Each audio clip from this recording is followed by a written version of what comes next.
basketball had a glimmer of hope for the first time in a long time. SU entered the week riding back-to-back ACC wins. A two-game homestand gave the Orange a chance at their first win streak since the start of the season, but two teams playing their best basketball stood on deck.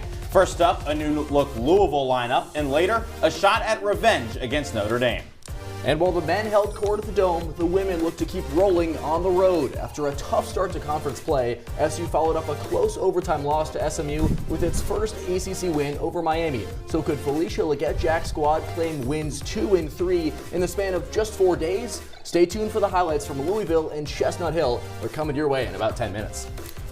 On and off the gridiron, it's been a hectic month for Fran Brown and the Orange. Syracuse headed west to face Washington State in the Holiday Bowl. A wave of SU stars declared for the draft, but the Orange have been busy finding replacements ahead of a brutal 2025 schedule. We'll catch you up on everything you missed and so much more. It's the first On the Bench of the year, and it starts right now.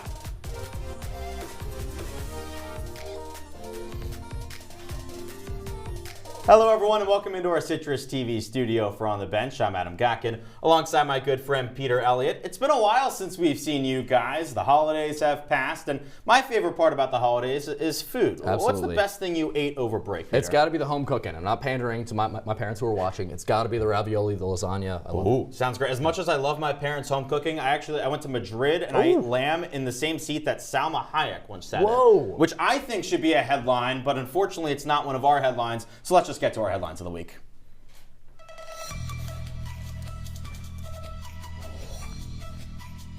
Fran Brown's first season at the helm of Syracuse football was one for the record books. The 42-year-old capped it off with 2 national coaching honors, the Bear Bryant Newcomer Coach of the Year and the Steve Spurrier First Year Coach Award. Brown led the Orange to a top 20 finish in the AP poll, delivered just the program's third 10-win season this century, and joined Paul Pasqualoni as the only Syracuse coaches to win double-digit games in their debut season. Pasqualoni's squad followed that up with what is the program's last top 10 finish in 1992, setting the bar high for Fran Brown.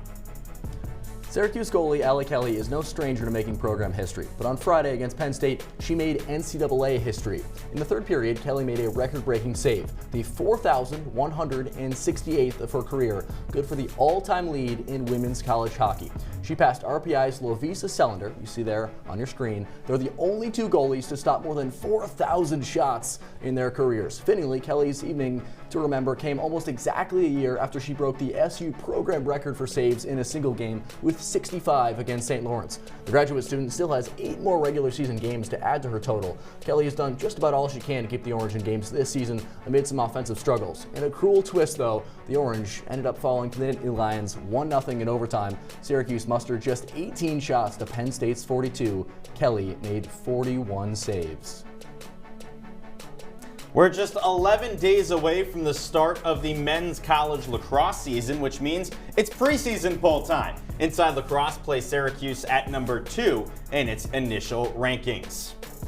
Last year, SU reached the NCAA quarterfinals for the first time in 7 years, but expectations are higher this year for the 'Cuse as they look to end the longest Final Four drought in program history. The Orange will face 6 of the top 9 teams in the country. Syracuse gets its season underway in the Dome on Saturday, February 1st against Jacksonville. Over now to men's hoops. Entering Saturday, Syracuse was feeling good for the first time in a while. The Orange just won their first 2 conference games of the season. Hoping to continue that good mojo, the 'Cuse headed home to host Louisville, but the Cardinals, they're not a pushover anymore. No. U of L entered the Dome on a 6-game winning streak. Could the Orange stay hot and ground the Cardinals? Let's send it to the Dome to find out. The key for Syracuse in this one was going to be to start off strong. In its last 4 games, Syracuse 2-0 when having the lead 10 minutes in, 0-2 when trailing 10 minutes in, and a rough start here. Noah Waterman, the local kid, with a slam to put the Cardinals up 11-4 5 minutes in. Chucky Hepburn's shot doesn't go in, but everything was going the way of Louisville. James Scott the putback, and then it's all Chucky Hepburn from here on out. A 3-pointer there. Next possession, fast break. Hepburn tries it, why not? He made 6 3-pointers in this game. That's a 12-0 run to end the half for the Cardinals. A demolition inside the dome. Syracuse's offense just could never get it going. The starters did not have it. Jaquan Carlos, Chris Bell, they tried their best. Maybe Syracuse could have used this guy, Frank Anselm-Ebe. What's he doing back in the dome? But either way, nothing was going well for Syracuse. J.J. Starling there on defense. Just 4 points for him. It was all Louisville in this one. A 24-point home loss for the 'Cuse. That is tough. At the top of the show, Adam, you mentioned how Syracuse slotted in at number 2 in the inside lacrosse poll, right behind Notre Dame. Well, the men's basketball programs also found themselves next to each other heading into Saturday's showdown, just on the wrong end of the ACC standings. Both stood at 8 and 9 overall and 2 and 4 in ACC play, each in need of a win. Engage. The Fighting Irish took the first game back in December 69-64, but that was without Marcus Burton for the Fighting Irish and J.J. Starling for the Orange.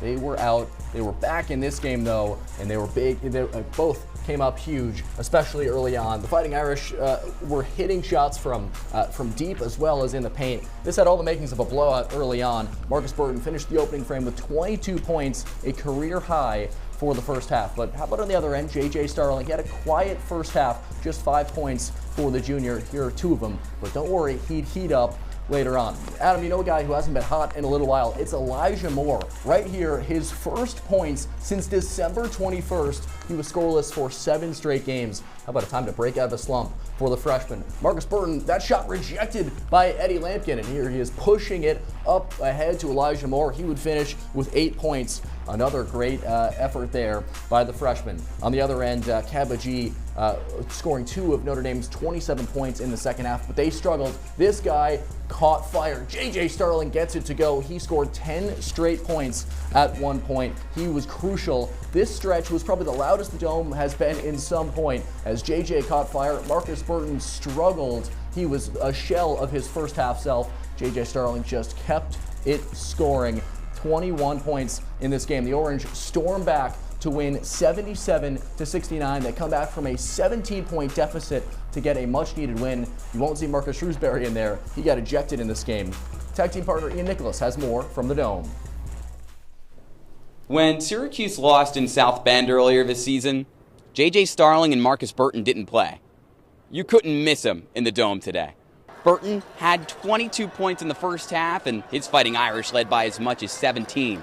But the second half was Starling's show, as he scored 16 of his 21 after halftime, and the Orange won 77-69.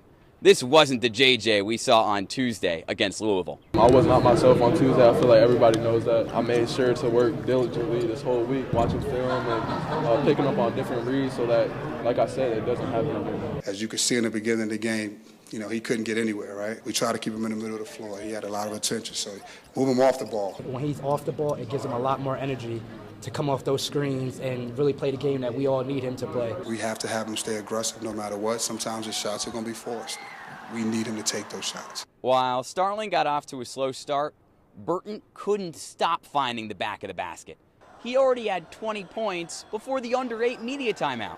Coach Autry, what changed against one of the premier players in the ACC? We started, giving him some extra attention, putting some extra help on him a little bit, kind of a spy. That first half, he was just getting whatever read he wanted. But once we put 2 to the ball, a lot of teams do that with me, it really slowed him down. Even though he was scoring, they were 2s, because if those were 3s, the lead would have been a lot larger than it was. It gave us some time to kind of fight our way back, even though, he had 22 at half. Although Autry could live with Burton dominating inside the arc, Syracuse's next opponent has a threat from outside of it. Clemson's Chase Hunter is the best three-point shooter in the ACC, and he just made 5 of them on the road in an overtime win against Pitt earlier today. Tip-off between the Tigers and the Orange from South Carolina is 7 o'clock Wednesday night. Reporting from the JMA Dome, Ian Nicholas, CitrusTV. Notre Dame, they had us in the first half, Adam. We're not going to lie. But how about Syracuse? They're a second-half team. 44 points in the second half, led by J.J. Starling. Lampkin, Kyle Cuff, and J.J. combined for 36 points. They finally took advantage of the other team's mistakes. 10 points off of turnovers, 14 fast break points. That was really the difference in this one. And finally, Syracuse could figure it out because those 2 halves against Louisville, not good. That first half against Notre Dame, not good. But the second half was, they're going to have to play 2 good halves against Clemson. tomorrow night, because that is a very good Tigers team. And luckily for us, to help us preview the game, we've got our good friend Andrew Selover down in South Carolina to help us preview this one. Andrew, first off, blink twice. I want to make sure you're okay here. We think we can promise he's in a hotel room right now. Okay, yeah, Andrew's all good. So let's start previewing this game. First off, Ian mentioned it. Clemson is an incredibly good three-point shooting team. Syracuse really struggles to defend the three. What can the Orange do to try and stop the Tigers? Is there even anything they can do? Well, Adam, first off, I'll say this. It's quite cold outside in South Carolina, snowing and about 25 degrees. So that's why we chose to stay inside a little bit warmer here in the hotel. But to talk about the three-point shooting, it's a good thing that Joe Girard is not still on this team, or else he'd be burying them. Instead, it's Chase Hunter. He's shooting the best in the conference, almost 50%. He's at 46% right now this season. He's made over half 100 threes already. The good news for Syracuse in this game, you're coming off a game where you had the same game plan. You had to drive Notre Dame away from the three-point arc, and Syracuse did a pretty good job of that on Saturday against the Irish. Coach Autry talked after the game about how his team was happy to just be giving up twos instead of threes. You saw at the end of the game Kyle Cuff going over screens a lot. That'll be key in this one to slow down the Tigers from beyond the arc. Andrew, don't go too crazy on the hotel minibar tonight, all right? Donnie Freeman is not expected to play for the 5th consecutive game with a foot injury. Meanwhile, Clemson's Ian Shefflin is second in the ACC in rebounds per game. What can the Orange do? What can the big men do to stop him in this game?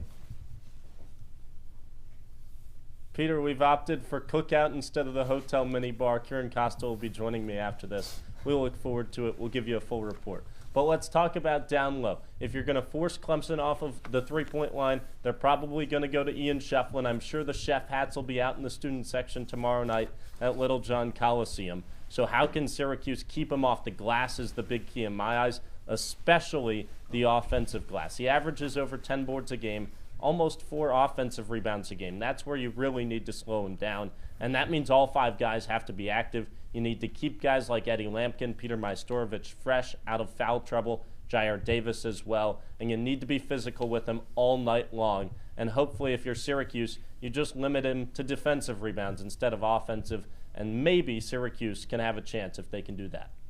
Well, Andrew, thank you very much. Please, I'm begging you, bring up some hush puppies from South Carolina. Yes. Probably my favorite food in the world. We would really appreciate it. But unfortunately, we've got to let Andrew go because it's time to move on here on the bench. When we come back, we're talking Syracuse women's basketball, a team that's struggled a lot this year, but 2 road chances for victories. Could the Orange get it done? We'll find out.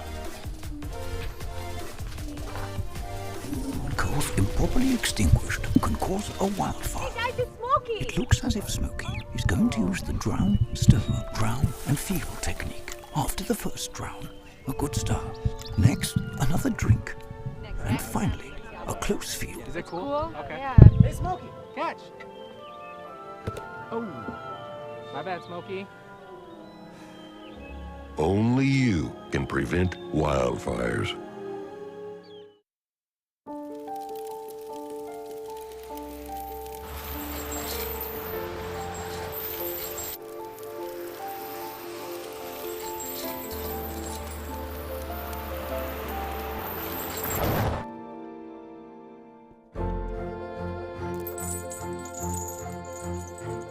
Did you know dragging chains can spark a wildfire?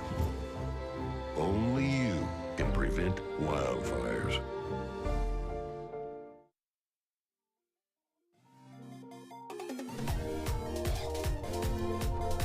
Welcome back to On the Bench. Peter Elliott alongside Adam Gotkin, staying warm in our CitrusTV studio. Adam, quick little civics question here. What do the states of Massachusetts and Kentucky have in common? I literally cannot think of a single thing. Well, there's 2 things. First, they're both commonwealths. And the second thing, they're both states in which Syracuse women's basketball has played games in the last 5 days. Oh, okay. And we'll start in Louisville first, especially the KFC Yum Center, which is both the funniest and one of the toughest places to play in the ACC. Since the arena opened in 2010, the Cardinals haven't missed the NCAA tournament once. And in the 10 games the Orange have played in that venue, they've been fried all 10 times. More like the Yuck Center, right, Adam?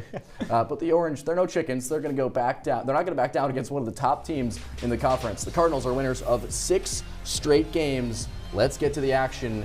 in the Ville. Midway through the first quarter, Jada Curry finds space to shoot. No relation to Steph, but she plays like it. The senior gets the Cardinals out to an early 13-3 lead. On the other end, the Orange working it around. Georgia Woolley feeds to Sanaya Wilson. Turnaround, glass, good. Syracuse is within 3 at the break. Third quarter, Olivia Cochran to Chef Curry for the catch and shoot. She's cooking like Andrew at Cookout tonight. One of her 4 threes on the night. The Cardinals really spread it around. 5 players finished in double figures. Another just missed the cut with 9 points. A strong shooting night for the Cards. Late third quarter, Georgia Woolley, she suffered a nasty black eye in the Miami game, but she can still drain shots in your face. That cuts the Louisville lead to 11. Woolley finished with 13, but it was just too much for the Orange. Fourth quarter, nice pass from Jalea Williams to Taj Roberts. Louisville wins its 7th straight, 72-62 over the Orange.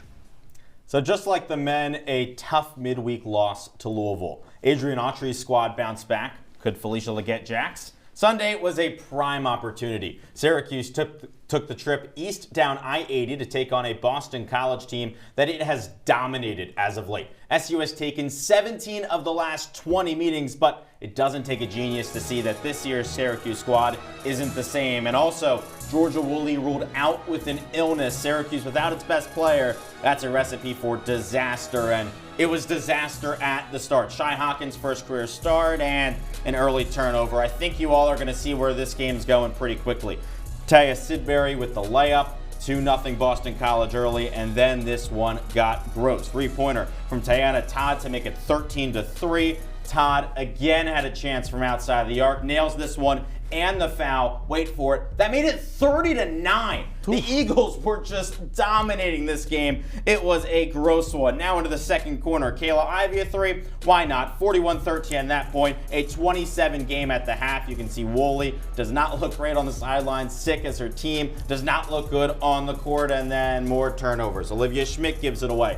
21 turnovers in this game. And oh yeah, they couldn't shoot as well. Velez misses a layup. Lexi McNabb now tries a 3, misses it, but a prime offensive rebound, but no, Kiera Scott misses it. A 92-51 loss, not good for the Orange. Yeesh, that is not good at all. Names have been changed to protect the innocent, Adam. Coach Leggett-Jack called it, quote, a good old-fashioned ass whooping. I think we can say that on our CitrusTV airwaves. I don't think it's one of the 7 words you can't say on TV. That was rough. 41-point loss. Yeah, I mean, you shoot that bad, you never have a chance to win. And when the other team shoots 56% from beyond the arc, you literally never have a chance. And it was over from the beginning, really. Outscored 32-9 in the first quarter. The worst loss in 3 years for this SU program. It's been a tough year for the Orange post-Daisha Fair. Oh, it's been very, very tough for this team, especially without Georgia Woolley. Then things really take a dive off the deep end. And it gets even harder. The next game coming up against the number 20 NC State Wolfpack. The Orange have lost all 7 games they've played against that team dating back to 2017. We'll still head on the program. It's been over a month since our last broadcast, so we've got a lot to catch up on. Literally all the comings and goings of the SU football program, what you need to know as we start the offseason. Plus, we're in the 3rd period of the women's ice hockey season, where the Orange stand just a month out from the start of the postseason and the history that was made on Friday. That's what we're promising when OTV returns in 60 seconds. You quit smoking and thought, that's that. But here's the thing about lung cancer. By the time you see the symptoms, it could be too late. But now, there's a new scan that can detect lung cancer early, when it's more curable. If you smoked, get scanned. Talk to your doctor or learn more at savedbythescan.org. Last week, Brandon met a girl on a dating app. One day after work, he finally found the courage to ask her out. No answer. He started to panic. Was he being too pushy? Maybe it was too... Hey, sorry I didn't respond. I was driving. I would love to go on a date. How does tonight sound? Brandon tried to play it cool, but inside he knew. A girl so smart, so responsible. She must be a keeper.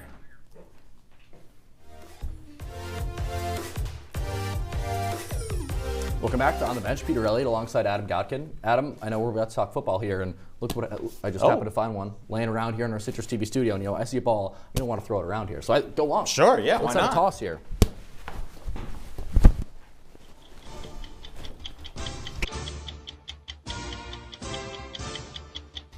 Syracuse's season ended exactly how it was destined to. A 52-35 shootout win over Washington State in the Holiday Bowl. Just as the scriptwriters intended, Kyle McCord threw for 435 yards and 5 touchdowns to cap off arguably the greatest passing season in ACC history. Fran Brown was recognized nationally for his incredible first year by winning the Bear Bryant Newcomer Coach of the Year Award and the Steve Spurrier First Year Coach Award. Good throw, Adam. Unfortunately, the Orange have to say goodbye to a few key contributors who helped make this 10-win season possible. A bunch of guys who could play on Sundays this fall. SU hasn't had more than 2 players taken in an NFL draft since 2013. That could change this April. Kyle McCord put together the greatest one-and-done season in Syracuse history since Carmelo Anthony in 2003. He's likely to be a mid-round pick. 2 of his top weapons, Aranda Gadsden and Jackson Meeks, are moving on. So is running back LaQuint Allen. On the defensive end, Elijah Clark, Justin Barron, Marlo Wax, and Fadil Diggs are also departing. Those are some pretty big shoes to fill. So, with McCord and co gone, the Orange needed to bring in some new talent.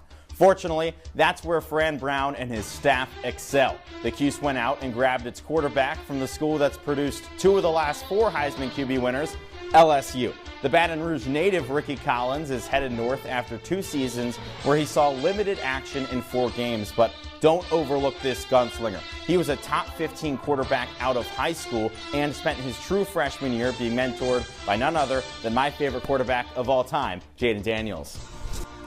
Collins and the Orange have 221 days to go until the season opener, and they'll need every hour to prepare for CFP participant Tennessee in the Affleck kickoff game in Atlanta. It's the first time Syracuse will open its season with a neutral site contest since 2013.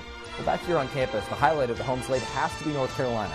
You think Bill Belichick is going to wear a cutoff Tar Heels sweatshirt in the Dome? That'll be exciting. Well, the real challenge, though, comes on the road against a gauntlet of prospective top 25 teams. They've got Notre Dame in South Bend, as well as a handful of the ACC's best down south. SMU, Clemson, and Miami. Those teams combined to go 45-11 this season. Fran Brown, you've got some work cut out for you in year 2. Whoop!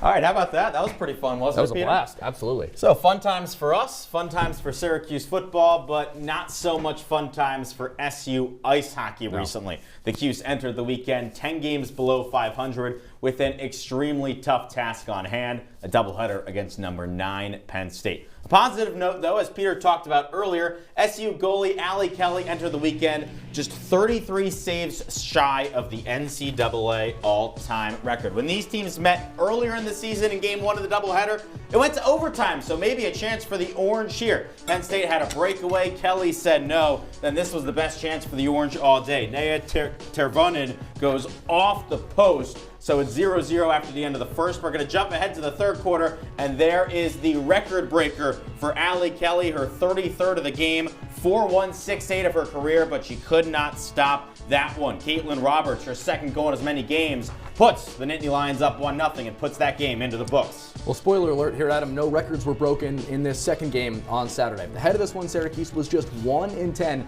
in its last 11 games against the Nittany Lions. Halfway through the first period, Grace Outwater does it herself. One-on-one, she wins. It's 1-0 after 1. To the second, look towards the Syracuse net here. That's where you'll find Caitlin Roberts, who spots Tessa Janicki cutting towards the net. She goes 5-hole to beat Kelly. It's 2-0. Now under 2, at the end of 2, Penn State swipes the puck in their zone. Nicole Hall having a ball. It's 3-0 heading into the third. And how about this 2-on-3 rush here for the Nittany Lions? It's Outwater again. What a day for her. H2O, an outstanding day in the pond for Outwater, who tallied 2 goals on 6 shots. 4-0 the final. Allie Kelly made 26 saves, but the Orange are held scoreless for the 3rd time this season. We are obligated to take one final break, but at this point, you've got to stick around for our plays of the week, as well as our top performers. Despite Adam's insistence, no, Jaden Daniels is not one of them, but there might be a few student athletes we've mentioned so far in the program. We're coming right back. This is On the Bench. Life doesn't always give you time to change the outcome. Prediabetes does. 1 in 3 adults has prediabetes, but with early diagnosis, prediabetes can be reversed. And you can change the outcome.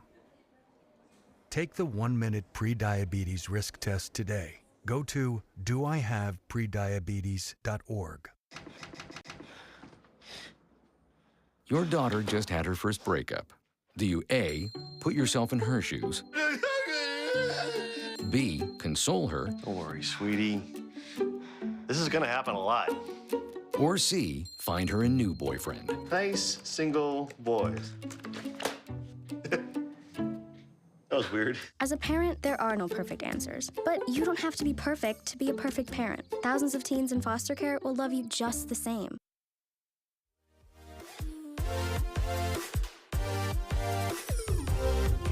Welcome back into On the Bench. Adam Gotkin with Peter Elliott. Time to close up shop, so let's get straight into it. Our favorite part of the show, performers and plays of the week. First up, performer number 3. It's the big fella, Eddie Lampkin. He had 11 and 10 in the first game, 13 and 11 in the second. Shot over 60% from the field in his 2 games. 4 straight double-doubles now for the big fella. He's got 7 on the season. Lampkin living up to the hype. Yeah, I think that's pretty remarkable. 4 straight double-doubles. He had 3 in the previous 14 games, though. A real test awaits on Wednesday against Ian Shefflin.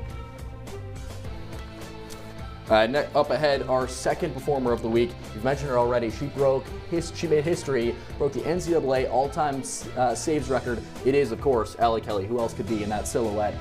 It is a remarkable season, a remarkable time she's had with Syracuse. She's averaging 34 saves a game. Adam, she is single-handedly keeping the orange in these games. Without Allie Kelly, Syracuse would probably not win many games at all. Without J.J. Starling, Syracuse men's basketball probably would not win any games, which is why he is our number 1 performer of the week. Now, I know what you might be saying. Didn't he struggle? Yes, but when J.J. Starling played great, Syracuse men's basketball played great. He excelled in the second half against Notre Dame with 16 points, and that was the best half that this team played the entire week. Overall, not the greatest week for Syracuse athletics, but J.J. Starling willed his team to victory at the blizzard in the second half against Notre Dame, and because of that, he's our number 1 performer of the week. Absolutely deserving for J.J. Starling, now averaging 18.5 points a game after missing so much time due to injury. All right, let's go to our top plays of the week. A couple of those people featured in the top performers will also make an appearance here. Let's go to number 5, also from that Syracuse-Notre Dame basketball game. It is, of course, J.J. Starling at number 5. Adam, I challenge you to find a guard with a better right-hand layup package than J.J. Starling in the ACC. Most guys have finished left there, but he is finishing right, the little scoop layup to tie the game at 65 against the Fighting Irish. Take another look here through the contact.